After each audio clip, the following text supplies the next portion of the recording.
Coucou à tous, donc nous allons faire une recette de choux farcis à la viande hachée qui est super bonne et ça permet de manger des choux quand même.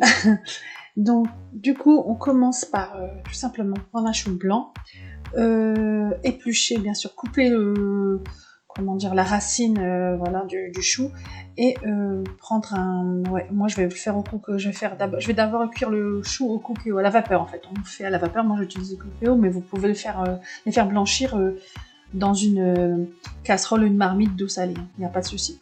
Moi je le fais à la vapeur au cookéo. Donc faites doucement quand vous tirez. Vous enlevez les feuilles parce que c'est super dur quand même, c'est pas si facile à enlever. Donc évitez de les casser au maximum. Après on se débrouille pour bien les former. Donc maintenant on va prendre de la viande hachée pour faire la farce.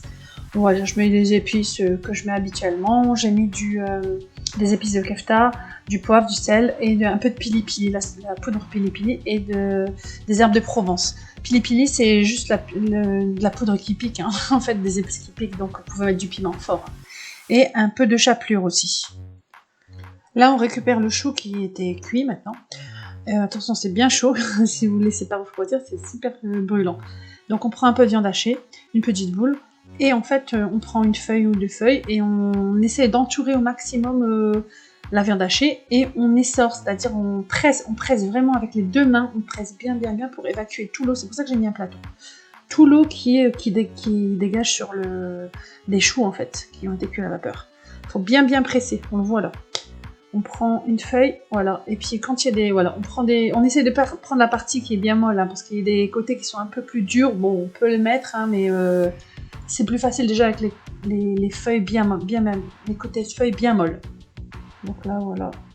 On prend la viande hachée, en fait, on la met au centre là d'une feuille. Hop, on entoure la feuille. On entoure et on presse pour faire couler tout l'eau.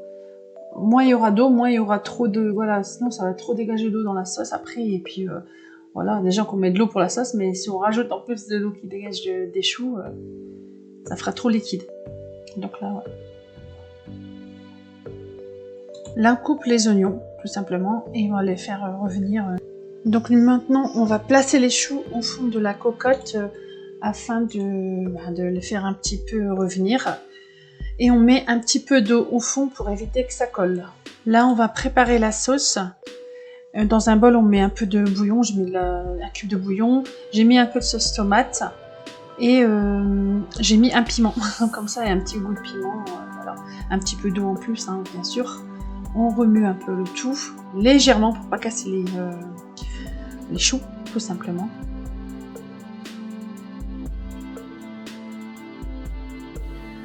Voilà, ensuite, quand tout est prêt, j'accompagne ça de frites et tout le monde adore. Donc, je pense que c'est une recette pour tout le monde. Si vous avez aimé la vidéo, n'oubliez pas de liker et de vous abonner. À bientôt!